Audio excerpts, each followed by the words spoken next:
actually one of those weird people who enjoys the morning. Like, there's something about the way it's so unsurprising. Like, the moment I leave the house, I have no idea what's going to happen, but every morning has this simplicity, this routine, this consistency about it.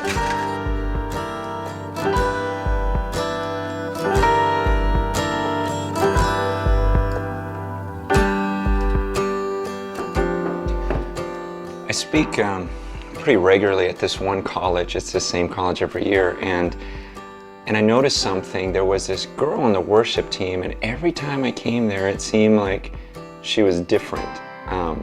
Not like in a fake different, but it seemed like even though she was just one of the singers on the worship team, she would get more passionate, it seemed, every week. And I was surprised by that because, you know, I speak and I go to different places, and it can get routine-ish. And so I finally approached her one day. I go, you know, even though you do this every week, it seems like it's really fresh to you every single week, and it's new to you every week. And I just asked, how do you do that? And she said something really interesting. She goes, when I have like a great time with the Lord and worship, I never say, God, give me what I experienced last week, duplicate what you do it again, what you did last week. She goes, instead, I say to him, God, you are a creator, and would you create something new in my worship experience with you? Would you give me a whole new perspective of you this time when I worship? And I thought, wow, that is so cool. I never thought of that aspect of God being a creator and wanting to create something new. And I thought, why don't I do that even when I pray, even when I have times alone with the Lord? Why don't I just pray and say, God, this time when I pray to you, this time when I spend time alone with you, I want us to be more intimate than ever before. Would you create a whole new experience with you? Would you expand my understanding of you? And it's pretty interesting. If we were to really do that and focus and put that type of effort into it, I just think, what would our relationships with God be like at the end of our lives?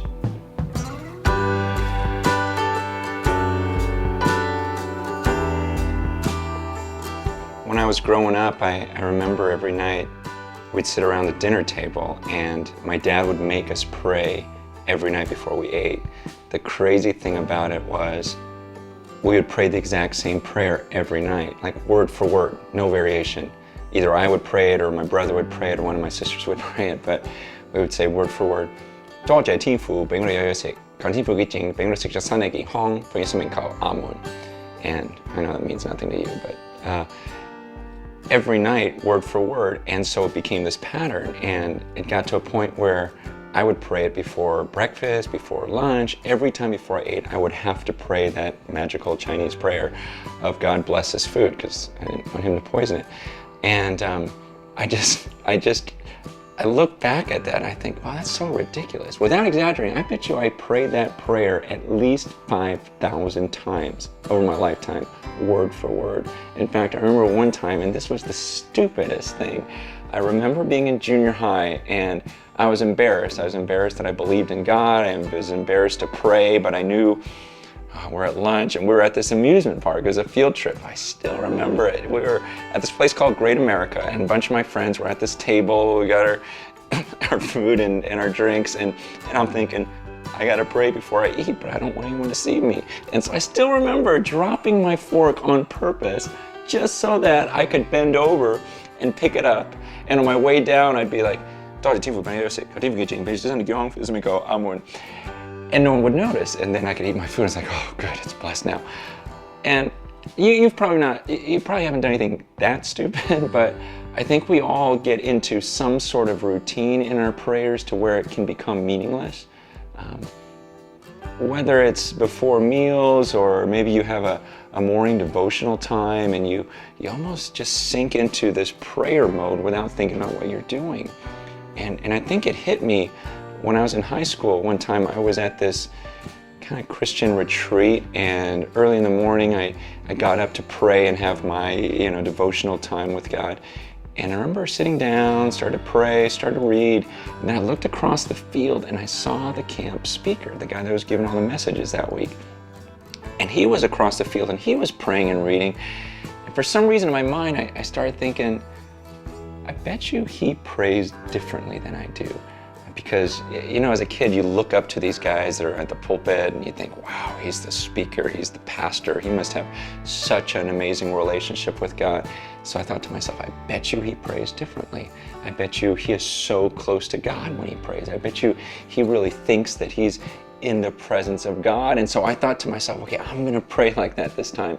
And I actually pictured myself speaking to someone, speaking to God, and it's weird, but I realized up until that point, I don't think I ever considered the fact that I was speaking to a person when I was praying.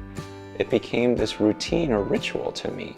And so it began this pattern in my life where I thought, you know what, I want to think about him every time I pray. I want to think about who I'm speaking to because it makes such a difference. And what was crazy was the more I studied the scriptures, the more I read the Bible and I would read these descriptions of God, the more it would change my prayer life because I would picture God differently. I would see him differently.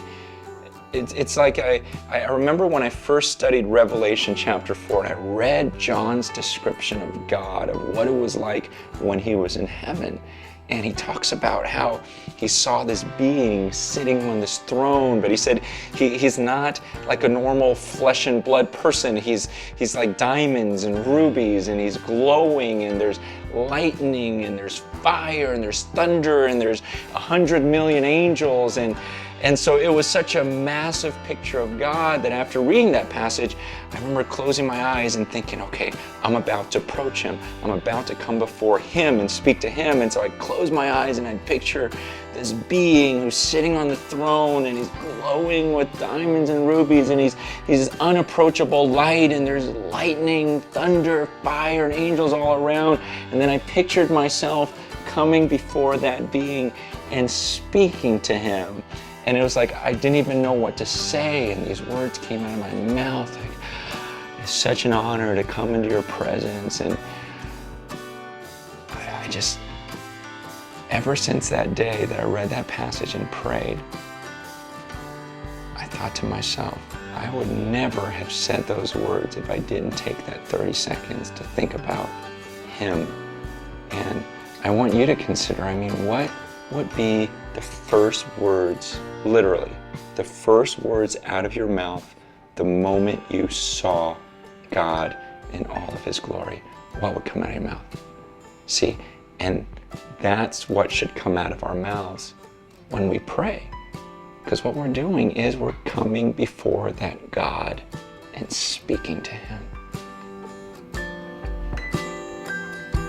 In your discussion group, talk about what you think would come out of your mouth the moment you saw God. Like, what would be the first words you would say if you literally saw him? And also, after reading chapter 1, hopefully your relationship with God was different this week, that your prayer life was different this week. Talk about that. Talk about how it was different, or maybe if your relationship with God wasn't different enough, then talk about how you'd love to see it change.